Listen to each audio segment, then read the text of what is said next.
You're listening to the SKYLIT Books podcast. We're an independent, general interest bookstore putting great reads in the hands of people in the Los Feliz neighborhood of Los Angeles. Hosted by resident Skylighters, we're here to bring you new and exciting author conversations, group reads, and bookseller chats. Happy listening. Hello, my beautiful listeners, and welcome to SKYLIT.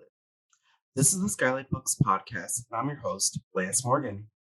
Today, I'm so excited to welcome Andrew Sean Greer to read from his new book, Less is Lost, followed by a conversation with the both of us. Andrew Sean Greer is a Pulitzer Prize-winning author of 6 works of fiction, including bestsellers The Confession of Max Tivoli and Less. Greer has taught at a number of universities, including the Iowa Writers Workshop, been a Today Show pick, a New York Public Library Coleman Center Fellow, a judge for the National Book Award, and a winner of the California Book Award and the New York Public Library Young Lions Award. He is the recipient of an NEA grant, a Guggenheim Fellowship, and the 2018 Pulitzer Prize for Fiction. He lives in San Francisco. Andy, thank you for coming on the podcast. Lance, it's great to be here. No, I'm super excited to have you on for a wonderful follow-up to a wonderful book. In talking about that book, you have a reading for us today? Sure, I do. I this will be my first reading from this book. So let's see how it goes. So honored. I hate it when authors have to set up anything at all, so I'm not setting it up. No, it's a but like a natural setup. Yeah, but when they were like, okay, you have to know she was divorced, and then it was another country, like then you're like, what are we doing? This is in chapter 2, he's heading to the Southwest. That's all you have to know. Les flies from San Francisco to Palm Springs, a city located in the lower left-hand coin pocket of America. Les places his bag with special electric razor, books, and favorite pink sweater in the overhead compartment and seats himself beside the window. He looks out at the wing. In his panicked state, he wonders whether man can really fly. And then the attendant wearily offers him peanuts. Les giggles at the very notion. Peanuts at 30,000 feet. To Arthur Les, anything at high altitude feels miraculous. He simply cannot believe it's happening. Perhaps it correlates in his system with quasi-forbidden boyhood delights, such as flashlight reading under the covers and smuggling chocolate into a treehouse. An offer of wine, and Les shivers at the impossibility. How did they get wine up here? To him, it is as delicious as a cup of lemonade bought from a 5-year-old stand, which is to say, always delicious. The same goes for the food. When he unwraps the foil to expose microwave chicken or curdled lasagna, you would think he'd found a golden ticket to a chocolate factory. His joy seems endless. But an end everything has. Not long after takeoff, other passengers become alarmed about a persistent buzzing. Les joins in the speculation. Is a piece of the plane loose? Something wrong with the pressurization? Soon the attendants are involved. The captain is summoned. He attunes himself to the sound and vanishes. Passengers, we are cleared for an emergency descent into Palm Springs ahead of other aircraft. The plane needs minor repairs, but it will not affect this short flight. They begin their emergency descent. Les is terrified. What minor repairs? What crucial device has come fatally and noisily undone? It does not take long, of course, for him to realize the source of the threat. It is his special electric razor. It has somehow turned on by itself in the overhead storage. He says nothing. The special electric razor, a skilled ventriloquist, throws its noise everywhere in the cabin, so he remains unincriminated. Les's plan is to wait for landing, dash for the razor, and diffuse it before anyone gets wise. All goes well at first. His glass of water is collected, his minor trash, and they have arrived in Palm Springs. A bell of freedom goes off, and Les leaps to unzip his bag, only to be confettied with pink fluff. All through the flight, the razor has not merely been alarming the crew, it has decided to devour a companion, his sweater. Such is love. Is that good? Do you need more? No, that was perfect. I don't know, just hearing the words, you did a great job of reading. I felt like that's the voice I have when I read the book too. It's very, good. I was like, wow, the Arthur Less is coming out when I hear it. How are you doing today, Andy? I'm doing good. It's a That's little good. chilly up here in San Francisco, so I It's a little wish I were chilly out here there. too. No, it's actually a Okay. little. It's not. It's LA chilly right now, Oh, which is well. I mean yeah I am weak now. I'm from the Northeast, so now I'm disappointed in myself for saying that. Where I used to the Northeast, where it was like -2, I'm like, oh, it's beach weather. Let's go outside. Let's go to the coast. Let's go for a dip. No, but yeah, I'm glad you're doing well. Um, to start off our conversation, I wanted to, how did your journey as a writer start? I mean, I would say it started when I was a kid. I loved reading so much, and I wanted to be part of it. And so I would write, maybe when I was 10, 11, 12, I'd start to write short stories. I don't know what, I can't even imagine what they were. And I would write like plays and things. Mhm, And I wrote a novel when I was 16 that was absolutely terrible, like a gothic ghost story, mhm. Wuthering Heights style novel. I sent it to publishers. I did the whole thing, but I was hooked. Like, actually, once I look back and I'm sort of impressed, I would write 2 pages a night after I did my homework. And that is kind of like a good habit. Like, Yeah. the fact that I was able to do it meant that I could do it again, which I did many times before I actually wrote something decent. And I mean, that's wow, at such a young age, it must have, been, I mean, perfect to like build that habit of like writing 2 pages a night, which I know people who are adult writers who have trouble doing that. It's impressive. Well, I think it's one of those teenage obsessions and like that Mhm, you keep private, whatever it is. I mean, it could mhm. be something terrible on the internet, but mine was something terrible on a typewriter. Yeah. Were you telling people that you were, writing like this when you were that age? Nope, No? I didn't Oh. tell anyone. When Yeah. did you when did you first start telling people that you were, writing this way or considering being a writer? I mean, I think at the end of high school, I must have been Mhm, 17 when I, sent stories to the high school magazine or whatever it was. And in fact, I sent a story that was super gay, and I don't think I realized it was. And the teacher who was in charge of the magazine didn't publish it. He was a gay oh, man wow. himself because he Mhm, was afraid for me that I oh, didn't wow. know what I was doing, which was true. Did that teacher ever get to like read your more current work? Oh yeah, yeah, yeah. He's no That's longer cool. with us, but we Mhm. talked a lot after that. He was incredibly supportive because I Oh, came after college. I came back to mhm, my high school and mhm, gave lunchtime talks about being queer mhm. because Oh, they wow. hadn't done that for us. They hadn't talked about it, and I was like, Right. these students need to know something. And Yeah. he was at that point. He talked with me about the whole thing. Oh, that's nice. That's nice to, have that full circle moment where, because I feel like, what did he teach, if you don't want me asking? English. Yeah, I was gonna say was he an English teacher? Because He's an English there's teacher. there's some experiences that are just universal, and it's always that English teacher who, is always in your corner first. Yeah, Yeah, it's always that English or teacher. like an art teacher. Yeah, I had a combination English and art teacher who they were my, queer queer shepherds.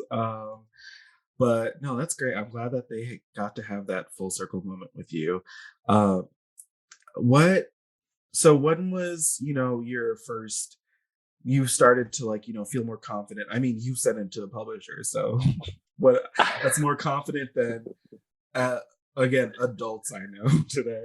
But when did you start, hitting your stride as a writer and being like, this is working. This is something that like, I'm gonna have my first book out. I see a future for myself here. I mean, I think it was less confidence than just foolhardiness. I just didn't know how it was really supposed to go. Hmm. And adults are always telling do what you love, don't give up. And you don't realize until later that like they're they're not serious. Like they didn't do that. Like no one does that. But I stuck with it. Like I just was convinced I was a writer in college, and after college, I moved to New York and tried to sell a novel. Also a terrible novel. Of course, I didn't sell it, but I just I didn't get up. And I think one thing that helped is that I'm totally incompetent at everything else. Like New York City did not embrace me as a bartender or chauffeur or any of the television extra. None of the things I did were going to be a career for me. I feel like foolhardy and confidence. There's something hand in hand there. I'm just gonna say, I believe like if you ever like see a 16-year-old, I feel like you meet a 16-year-old and you're like, there's something. It's a mixture of stupid and pure confidence, and I wish I had. Like I'm so jealous when I see that, and I'm just like, God, I wish I had that. But also like, it's interesting you say that because I've heard other writers talk about like they think they're like there was nothing else for me to do, and I also feel that sometimes where I'm like, well, what else? I have no other skills. I truly have no other skills. If it's not this, it's nothing. But like there is a skill of like I think in writing, authors they're observers, of course, but like they also understand skills in a way that people don't because they have to like put it in their work. They have to, we don't just write about writers. It's there's more. There's other people. There's a full world of people out there. So I reject your statement of saying that you don't have any skills. Well, I always recommend to people to get jobs that aren't writing, when they're first starting out, because they need to have something to write about. Oh, yeah. So if I have a student who's like, I don't know, I have this internship in Singapore, I'm like, totally do that. Yeah. Do not do an internship in New York at a publisher. Go to Singapore. Like, so cool. Like, why wouldn't you go, right? No, I also told students of mine the same thing, and some of them don't believe me. They're like, but I have to like get my writing skills down. I'm like, you have time. Like you have nothing. You're what, 18? You have nothing but time. Yeah. Who were some of your influences when you were 16 and sending your book out to publishers? I'm just gonna keep repeating that because that concept is crazy to me. Isn't that crazy? The concept is crazy to me. I thought that's what a writer was.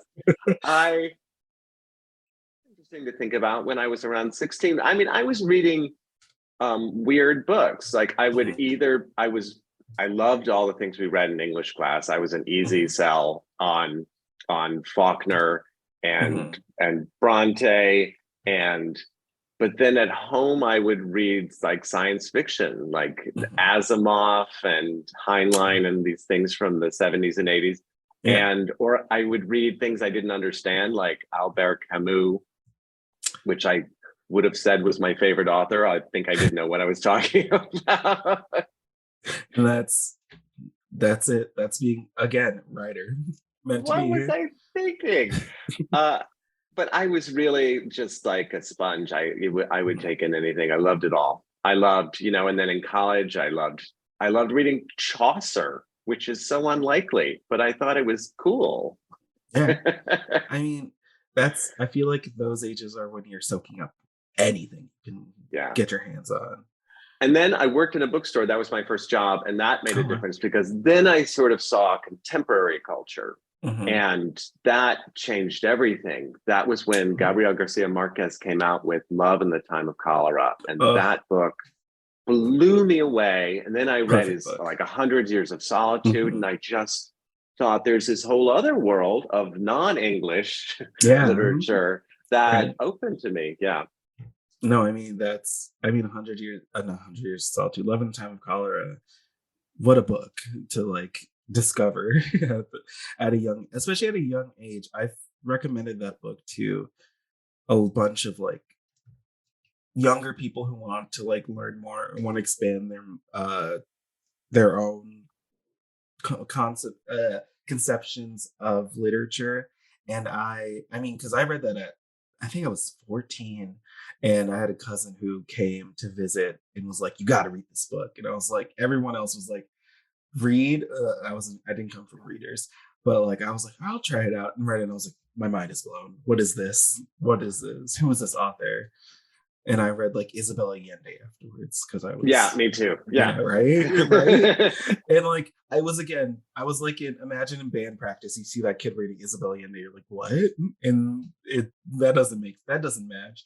We're supposed to be reading I forgot what we were supposed to be reading. Something. No, we weren't reading Faulkner in high school. That was way above our heads there, but we're reading like the Odyssey. Oh, well, that can be fun. It depends. It depends who you The ask. problem with the Odyssey is like the fun stuff is halfway through, and then in the middle he lands in Ithaca, and the rest of the book is him like walking around Ithaca. It's I'd cut that. no, I 100% agree. I mean, isn't there better mythology to other places? I'm not. You know what? I am not gonna let the Homer freaks come after me. What are Yeah. the Homer heads? I I feel like I had a friend recommend Gilgamesh. He was like, try Gilgamesh. Gilgamesh. I haven't tried it yet.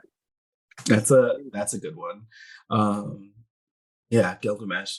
I mean, the other one I could think of is like Beowulf, and I'm like, I'm not reading Beowulf. That Not I again. did not like. Yeah. Not again. That's such a boy book. When I think about like boy books, that's what that comes to my head. There's something kind of Dungeons and Dragons about Beowulf that is off-putting. It's I think you nailed it, because like I think if we investigated the history of Dungeons and Dragons, Beowulf would pop up somewhere. Yeah. Definitely. Can you, I mean, like it probably has evolved from, when you started out, but what's your process with writing? You said when you started out, you're writing 2 pages a night. Are you still, doing that? Are you still like writing that same way? Yeah, I mean, now it's 3. That's 3. But Oh, wow. I have more time.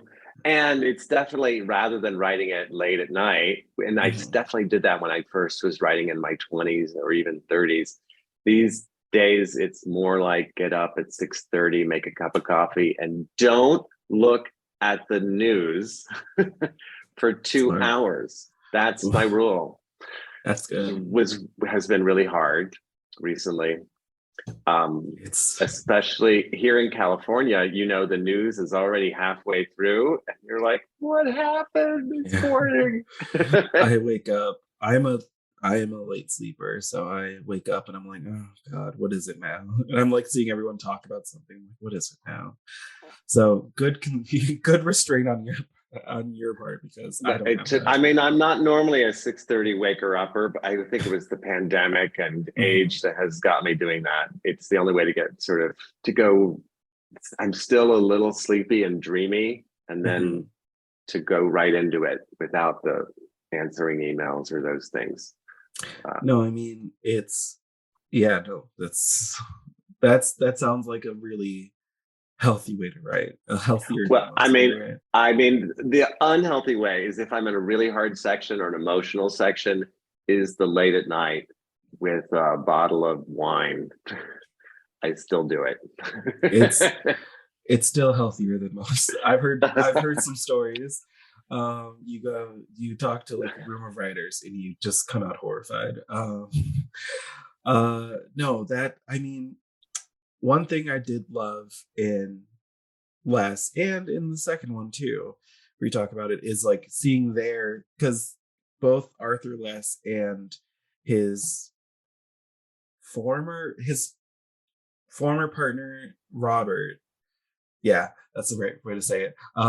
His former partner Robert, you talk about their writing styles, and how they like their process as writers, and how like one Les's did develop from Robert's. Did that derive from some certain place of your own process as a writer? Because theirs is very intense in a way that I read it and I was like, oh no, I understand this. I have to cover my face. Oh no.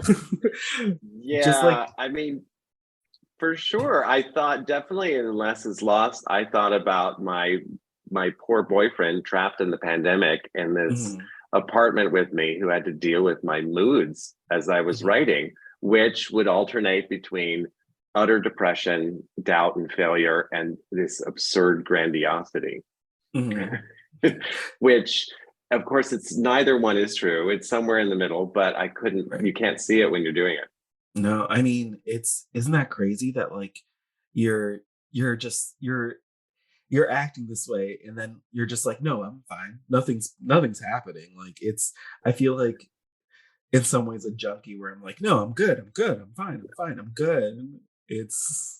Isn't that crazy though? Like what does my mind think I'm doing? I know. Well, it's and then like not being able to sleep at night because of some stupid thing about the writing, which is not helping the writing at all. Like, oh, man, thank God for prescription drugs. Oh, saving my life. No, I mean, like, I have been there where like I'm like writing, I'm like, yeah, I'm so creative, I feel great.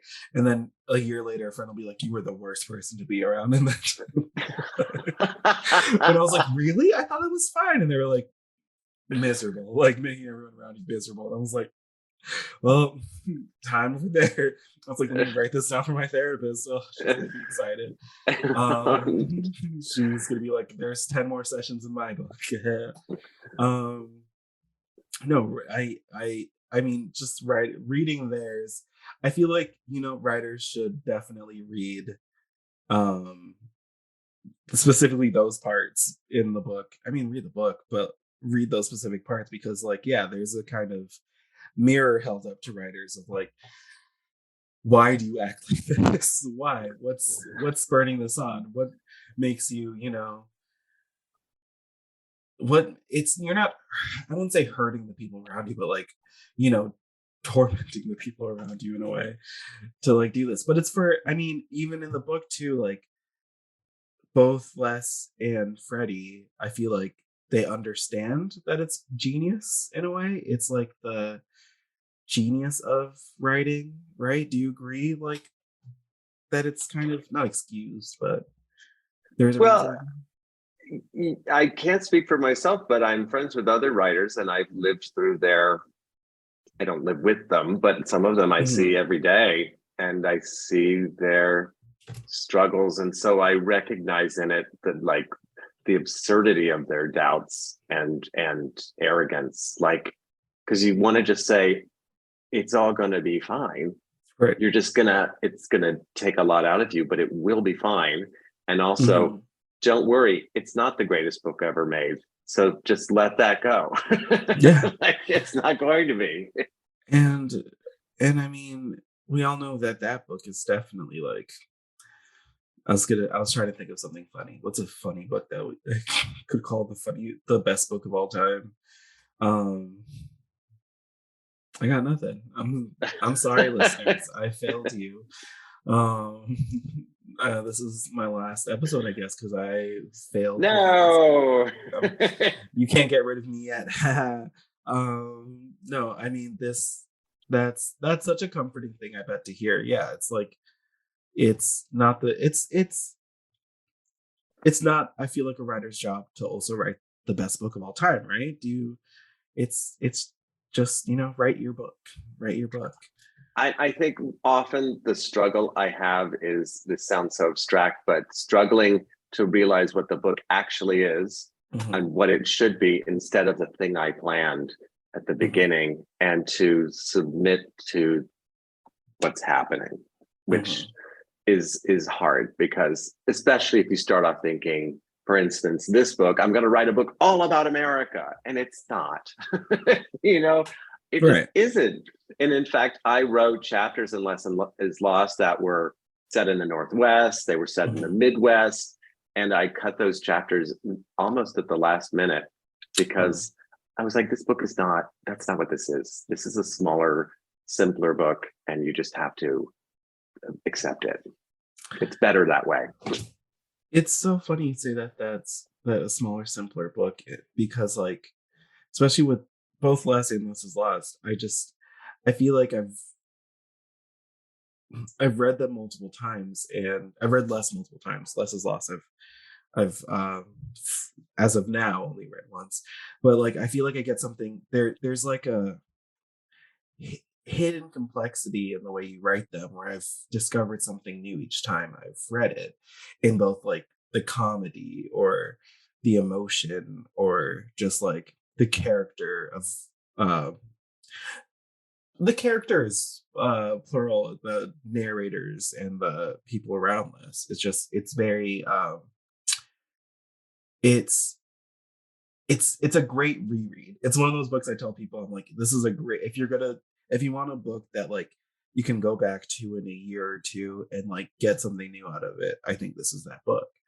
Um did you I told you I was going to compliment you. I was saving all the compliments for the recording. Um but like when you were writing it, did you, you know, this is, I mean, did you hide stuff in there that you wanted readers to like really dig through to find, or was this something that just like you were like, you look back on and not even realize that you were putting this in there?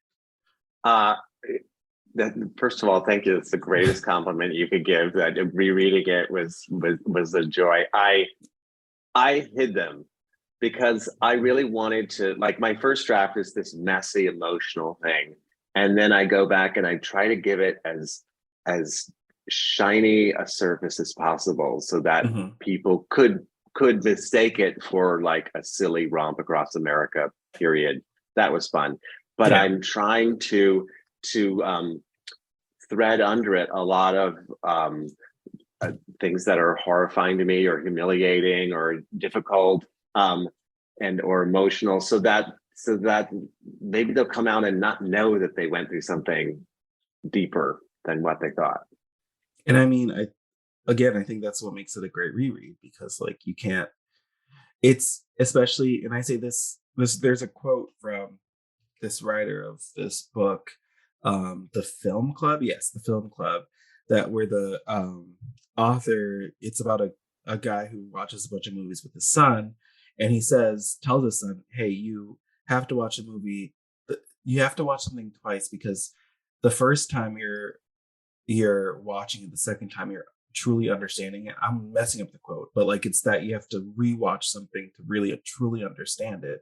Because the second time is really the first time you're watching it, where you can truly understand the journey to see where it ends up.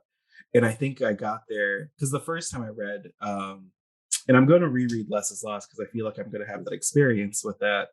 But with Less, the first time I read it, I was like, where I wanted to see where this is heading, especially because it is a book about, someone journeying, someone going on you know, an actual journey. So you want to see where it ends up. But then the second time I read it, I got to like appreciate the places he goes to and like really just, get in his mind more about why he was doing the things he was doing and why he ends up where he ends up.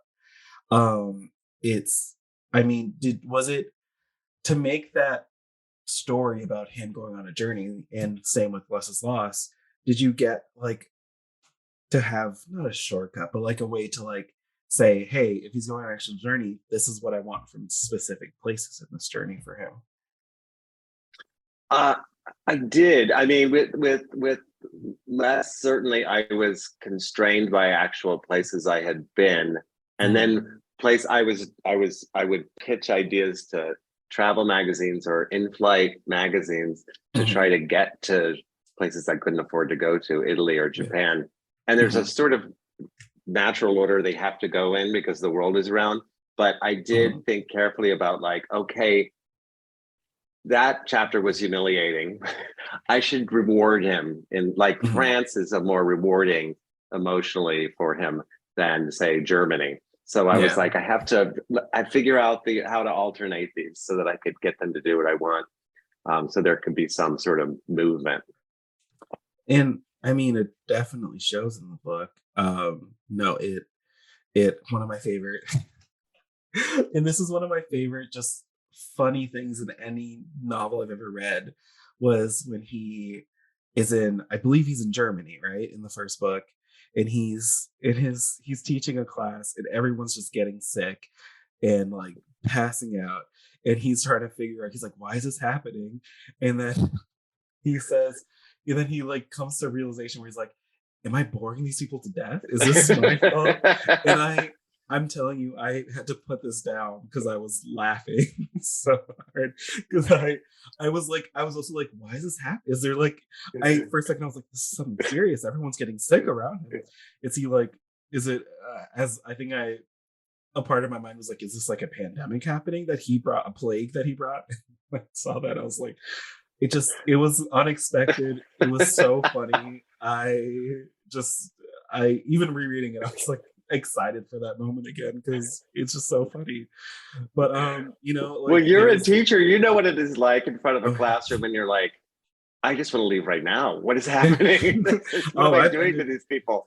I've ended multiple classes because I'm like, they're not, I can't embarrass myself up here anymore. Especially when like a late night class too. Oh God, I'm like, we both would rather be other places right now. And go be free from this. And then next week I'm like, all right, can't do that again. I can't bruise my ego again like this. And that's teaching. No, I mean, it was like comedy like that just like pushes the book forward. And like, you do write that this character in this book in a specific way that I think, you know, I've not read a lot of the way you move through time and the way you move through the character's thoughts and thought processes on stuff. It's very unique. And just, I feel like I've, especially rereading it and it's getting that like thought process down, like getting the character's thought process down, and it gets to be a smoother read once you realize realize how you're writing it. How did you get that unique sort of writing style for this book and just your writing in general? Well, I think I'd never written a book in present tense before, or even contemporary. I'd always written historical fiction, basically, which I really like because I like that distance, the way it sort of reflects the present day without directly talking about it. And so when I wrote these books, I thought the way I'll do it is it's also historical, it's reversed. I can just refer to the past and have it echo in ways. And it'll deepen the characters because what he's doing is not particularly deep. You know, he's, I don't know, wandering across the Sahara, or especially in Mexico, he's not doing much. It's mostly memory. It's mostly about Robert. And that it's, if it can inform the present tense, it's almost like being in on the joke when it lands. So I just seemed a way to make it have more depth. For me as a writer on the page, it was more fun. I mean, and it feels fun. You feel the joy, you feel the joy of the writer in it. Like you, in both, like, you know, cherishing Les, sometimes torturing him in a fun way, where you definitely, there's some points in Les's loss where I was like, oh, he's having too much fun and Les's pain, in, not to spoil too much for for the readers who haven't read it yet, but there's that part where he's watching the play adaptation of one of his books and he's crying, and like I'm just like, oh, I just felt like you had a little too much fun just like having him, you know, fully just be the homosexual he is and cry. Yes. And it's a musical. It's a musical. When I found out it was a musical, I think I had to put it down for a second and go, no. Because did I see a part of myself in it? I can't, and I will never tell. I'll never tell. But I think I definitely like lowered the book for a second and went, oh no. There's too much enjoyment here. And there's plenty of the German class, the Classy Town in Germany, the same thing where I was like, oh, this was a gut punch right here. But it was, yeah, I mean, it's perfect. It's great. It makes the character more relatable and likable. We all love, there's not a pitiable thing with Les, but like you want to, I feel like reading it, I was like, oh, I want to protect this person because he's so fragile. He's such a fragile character in a perfect way, in a perfect way. That like both the narrators in both book, I feel like are the same. They both want to protect him because they have their own. That's what I think. It's a ridiculing but lovingly, Yeah. It's he's going on. He's lost in the second one, and one thing that shocked me in this book was how I didn't realize. I'll rephrase this question another way. Did you mean to write a follow-up of the character of Les when you wrote the original? No. That was a standalone novel. It ends, it's got I think a good ending. It has a great, love that. I never thought I have a funny story because I love Les. I've had it as my staff pick before at the store.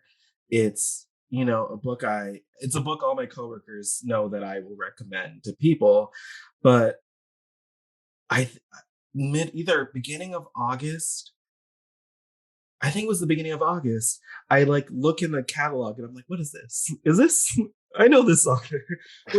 Wait, is there a sequel coming? And I just yell this. I'm like, what? And my coworkers are like, wait, you didn't know this? I was like, no, why did no one tell me? And they were like, oh, we all assumed you knew, so no one told you because we assumed that you would know immediately. And I was just stunned because I was like, I don't know what to do with this information. What do you mean, a sequel to this book? It really just was so funny because everyone thought, no one told me. Everyone else in my vicinity knew. No one told me because they assumed I knew. And the way I was shocked completely, and I was like, it's coming out so soon too. What? And they all knew months in advance. They were like, yeah, this book is coming. But when I started reading it's Les is a perfect ending, but also kind of leads to the perfect, second novel with Robert's character. You don't finish that character's story in the first one. And is that what led you to write, a follow-up with that kind of open ending in the original novel? I have to say, I kept scribbling new stuff about Les long after I turned it in, but I do that with every book I finish. I just sort of have to get it out of my system. And my agent told me not to write a sequel. It would be unseemly after winning a Pulitzer Prize. And I was like, okay, I won't. And I wrote another book. I worked on 100 pages of a book, and it was terrible because the characters were not there, because actually I wanted the characters to be the ones I already had. And that was a moment where I had to submit to what I really wanted to do, which was to keep doing this. And also for me, it's such a great way of getting at hard things I'm thinking about, to write with this narrator, with this protagonist, to make fun of myself in a way, things that especially if I'm having him cross America, as a white gay man, I thought I need some distance from it to realize how ridiculous it is. And I had that narrator and protagonist, and I just went back. Yeah. And which is a pleasure. I've read a lot of authors who go back to characters like this, who go back to characters and they want to write a follow-up. And, sometimes you feel like it's forced. You feel like it's, different. The character feels different, too different from what the original one was. I got back into this so easy. The way that... Oh, good. It's so easy to get back into this world. And it made me miss, I've reread less, but it made me like realize I did miss the world and seeing more of it. And just like getting this, follow up felt like a treat because I was like, yeah, I get more of this. I get to see more of this character, and like, he has changed, but he's also this.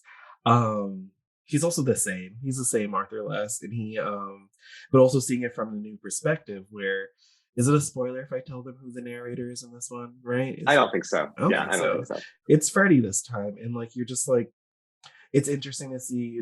The first one is from the perspective of an older lover of his, and this one is a younger lover of his, and just like they're two distinct voices telling the story of Les. Where I think it's so funny, Robert, when I was reading this and I was like, wow, Robert had a more loving like perspective of Les, where Freddie has, it's different. It's funnier. It's more like he's not afraid to like give a critique on Les, but he's also, it's loving in a a different kind of way. Was it hard to write the same character from a different person's perspective who's also like close to him? It's like this is a person who knows this character almost as well as the previous narrator did, but it has to be different. No, it was even more fun because I could be really, really critical and like not me, but sort of sharper. It was great.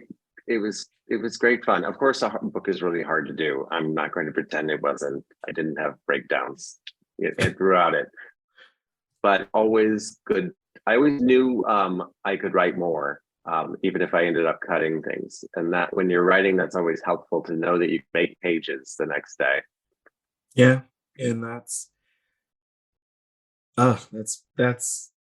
great to hear. I mean, because it just felt. I'm glad you had it. It was a joy writing that from this perspective because it's a joy to read. Before we end, I have a favor to ask of you, and you can fully deny it. But one thing I love doing when I read books that I love is to write down some quotes from it. And there's just some quotes in the original Les that I just love. And I wrote them. I didn't write them down the first time I read it, but the second time it was stuff that I remembered and that stuck with me. And I will probably do this with Less is Lost because why not? Like same thing. There's definitely stuff in there that I'm going to remember. But there was just some quotes I wanted to like know what the I'm delighted to. There was one that actually is perfect for the follow-up because I think it has to do with it. But it's Robert's character. He says, I know I'm out of your life, but the day that I die, I know you're going to cry. And then like I remember looking back at the quotes that I love from it, and then realizing I was like, oh, damn it, Robert was right. I was like, there was he got him there. But like, was that something that you thought back to when you wrote this book? Was that a line that stuck? Yeah. I definitely did. I don't quote from it in the new book because it felt too complicated for someone who hadn't read that one.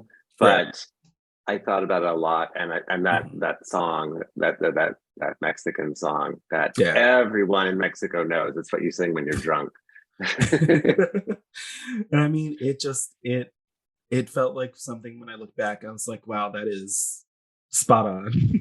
Spot on in a way where I was like, I wonder if he had that put up on his wall to just look at every time when he was writing it throughout. But this other one, it's a summer day and I want to be wanted more than anything in the world. I remember reading that line and just, it felt like the perfect feeling of what desire is, where it's like, it's random. It's like, it's a summer day and this is what I want. Do you remember where that came from when you were writing? Well, it's a quote from Frank O'Hara.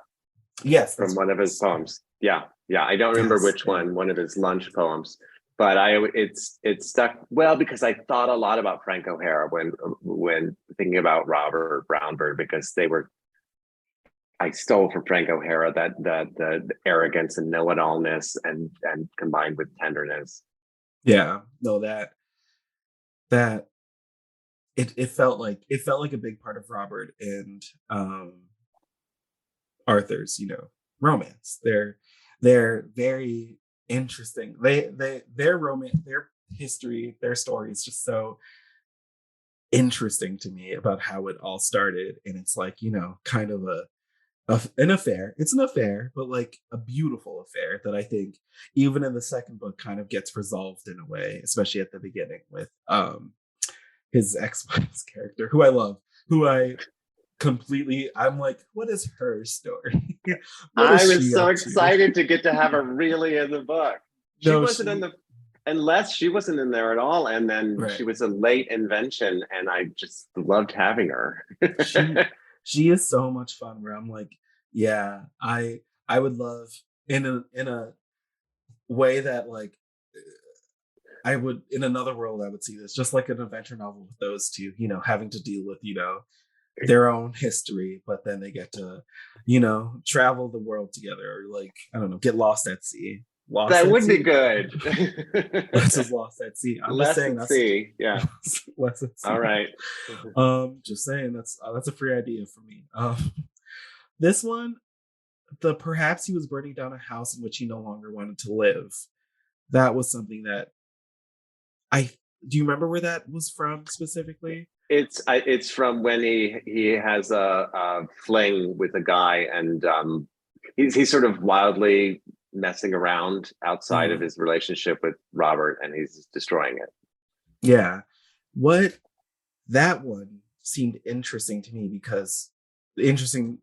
and that's why I wrote it down, because it seemed like, I get it. I get it. I get that idea of like, wanting to burn down everything around you to like see what happens, just to watch it. Why have that a part of the relationship with him and Robert? Well, because I thought it would be interesting if Robert left less, instead of that the older lover leaves the younger lover. I didn't want to go with the cliche, and I thought, why would that happen? And I thought, well, we all have these life phases where we do something reckless because we want to see what else we can be. And maybe if you're a little cowardly, you sort of force the changes instead of choosing them. And I think that's what was in my mind about Les.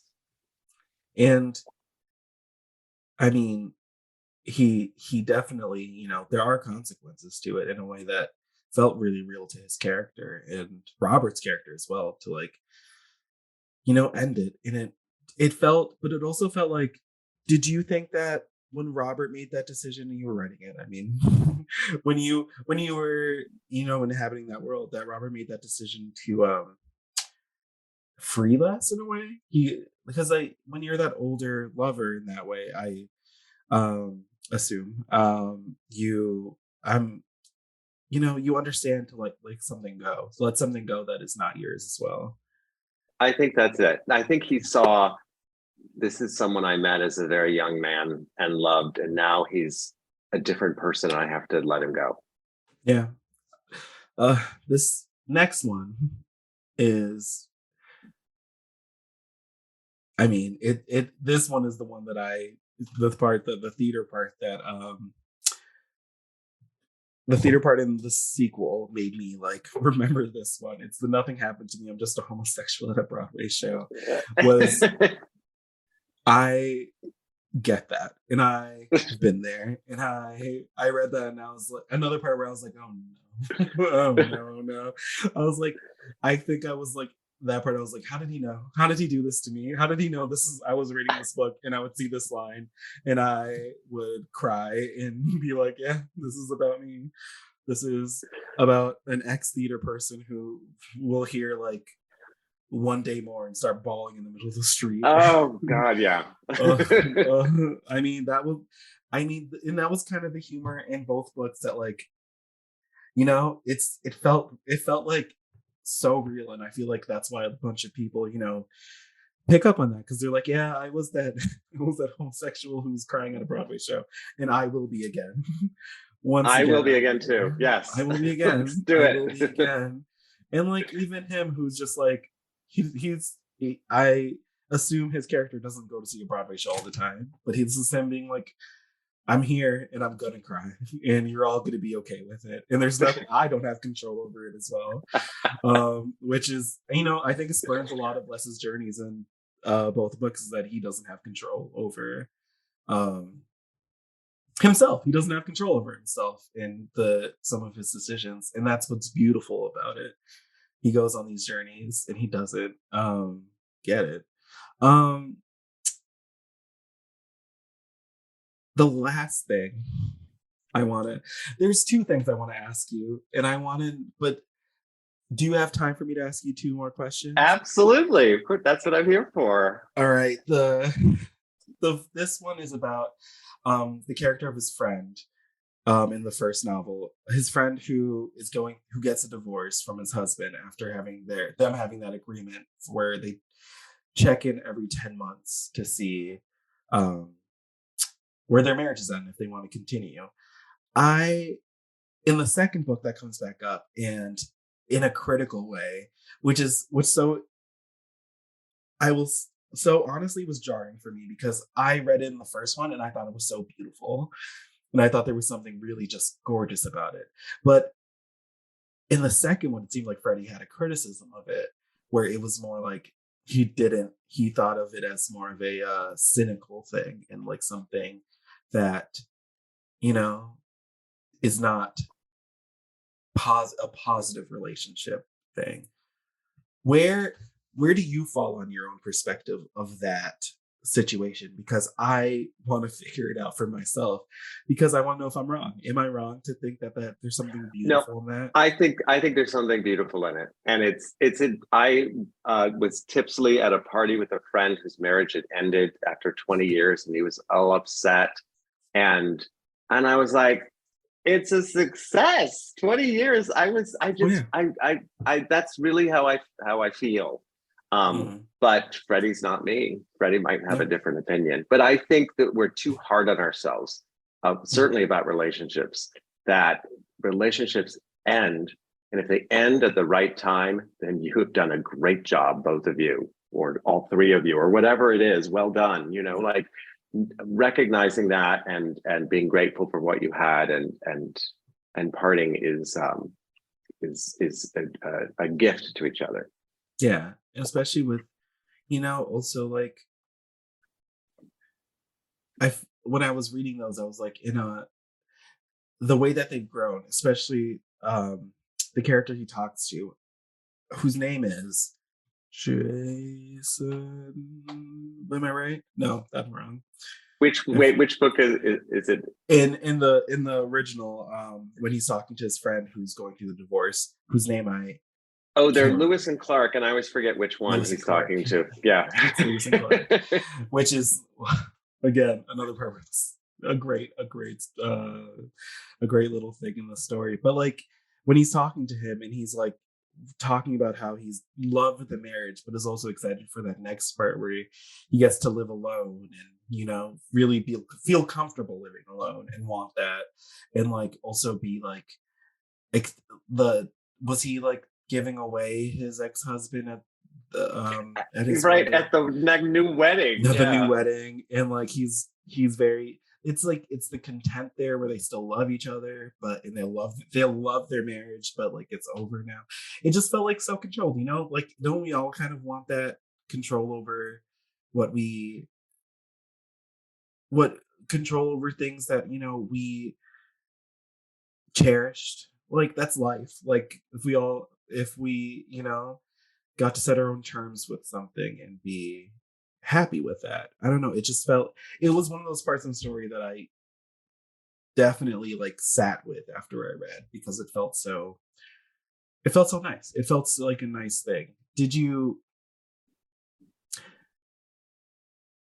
when you were writing that specific part of it, did you feel like did you feel the confusion that Les felt, or how was writing that confusion? Because I feel like Les took a second to kind of understand that.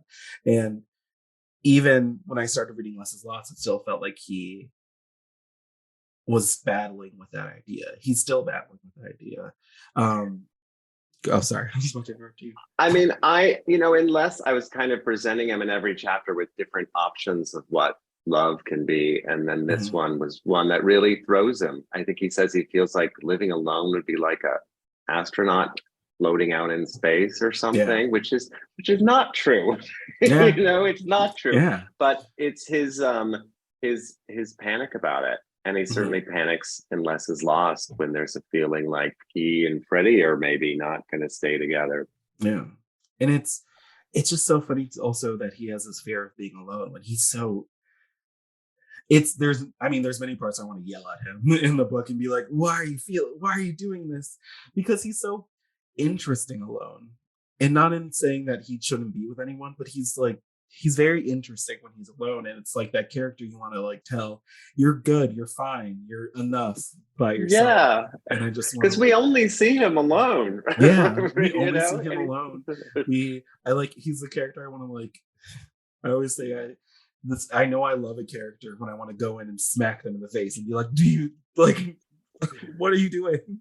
You're fine. You will be fine if you will be fine by yourself. It seems like, I don't know if you agree with this, but like he's afraid of being by himself, and he's afraid of who he is by himself, where like as a reader and as a person just like around him, everyone is like, you're enough.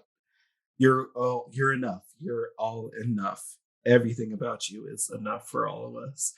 It's I'm going into my own thing. I can go into like so much about this character that I love.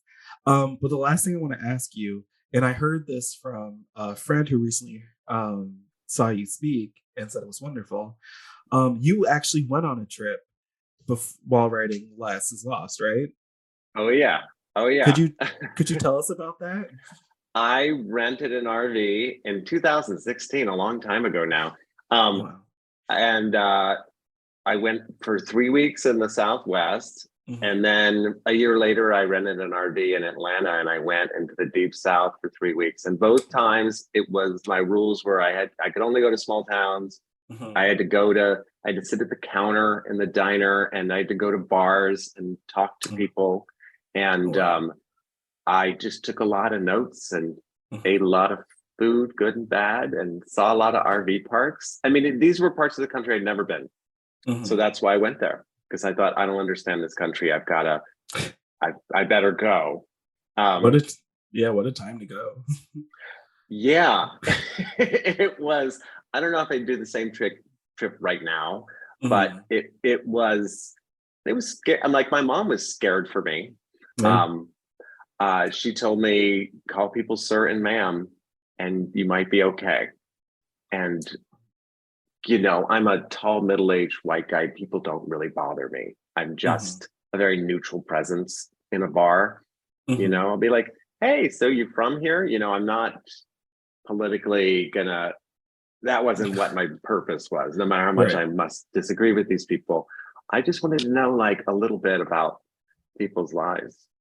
And I mean, it was a politically charged time to go travel the country.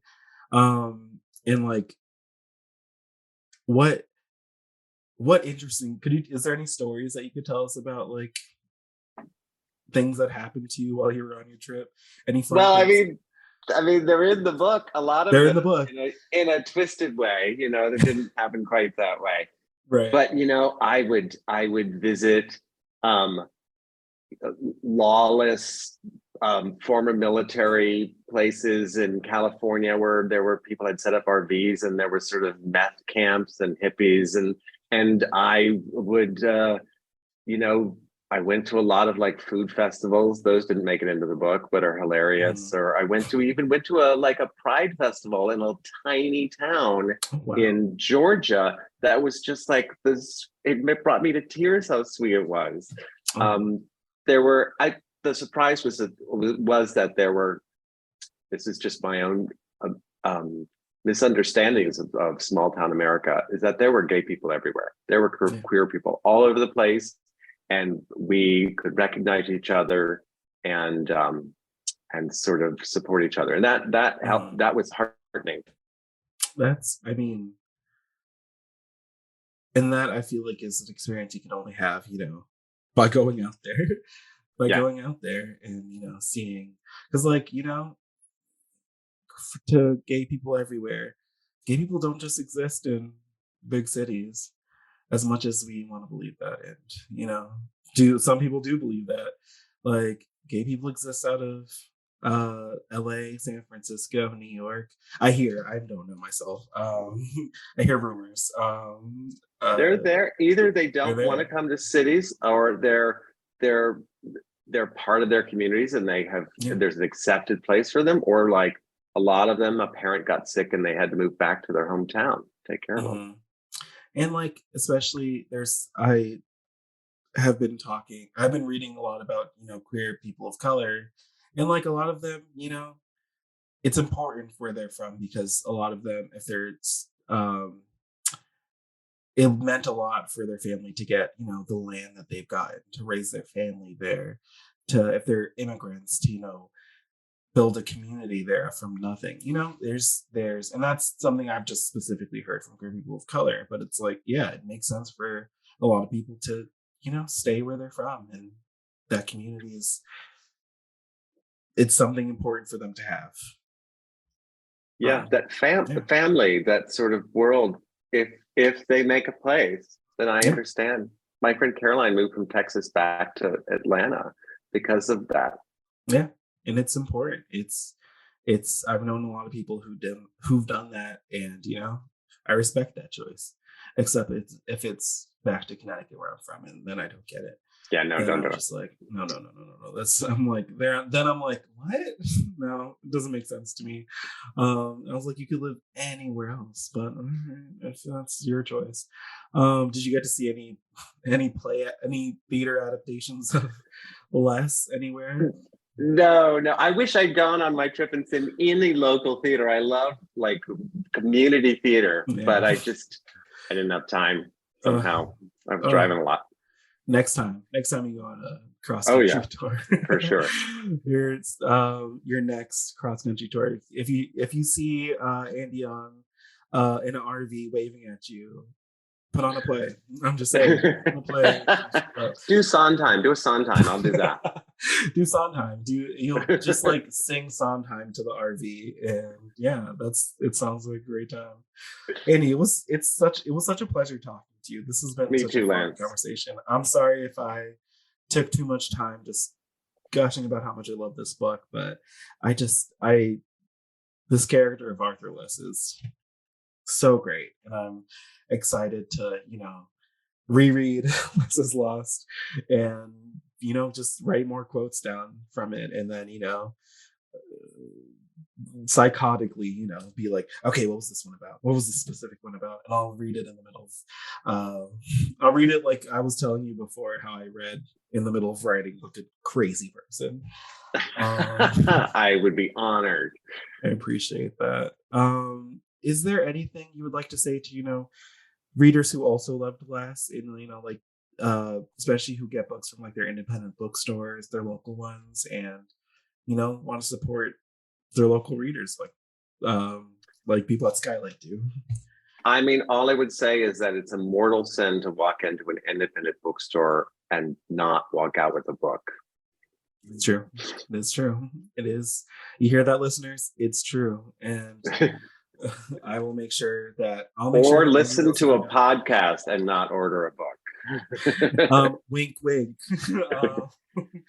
No, I mean, it's what a great. It's a sin, and I will report you to Andy specifically if you do that. If I see you doing that, there's a punishment. That's your punishment, and who knows? Maybe he'll write a book about you. That's actually not a bad idea. All the people who walk into bookstores, it would be like as a bookseller, I can tell you'd be a murder mystery, because it would be like, where are all these customers disappearing to? And it's the vengeful bookseller. The ones who take a photograph of the staff pics and then go and buy it on Amazon. Those are demons. You would be surprised how many of them are so open about it, too. They're like, oh, I'm just going to take a picture of this and just get it on Amazon. And I'm like, why are you telling me this? Why are you? You would be surprised. You would be surprised. It's, listeners, don't do it. Don't do it. Your book. Don't do it. Don't do it. I'd prefer you go to the library. I mean, because that's a fine choice. Yeah. Support your local libraries. But yeah, don't support. I don't support it. Thank you again, Andy. Thank listeners, you, Lance. by the time this episode comes out, you can buy Less Is Lost in your local bookstores, independent bookstores, and if you get it at Skylight, it will be featured as one of our holiday catalog picks. So, I mean, that's more incentive to go get it. Yay! You will see my name next to it too, because it was my pick. But it's a fantastic book. If you loved Less, you will definitely just have a great time getting back into this world. And it's like meeting up with an old friend. So go see your old friend Arthur Less and have a great time. Thank you so much again, Andy. Thank you to all of my listeners out there. If you are returning, I appreciate all of you. I love you so much. If this is your first episode you're listening to, go back and listen to our older episodes. We have some great authors who you would love to hear talk. But yeah, thank you again. You guys all have a beautiful, beautiful rest of your day. I love you all. Have a good one. Bye. Thank you for listening to the Skylight Books podcast series. Please don't forget to visit our website at skylightbooks.com and make sure to follow us on Twitter and Instagram. Also, don't forget to subscribe to this podcast for more author talks and bookseller conversations. You can find us on Podbean, iTunes, and Spotify. Stay safe and healthy, and we hope to see you back in our store soon.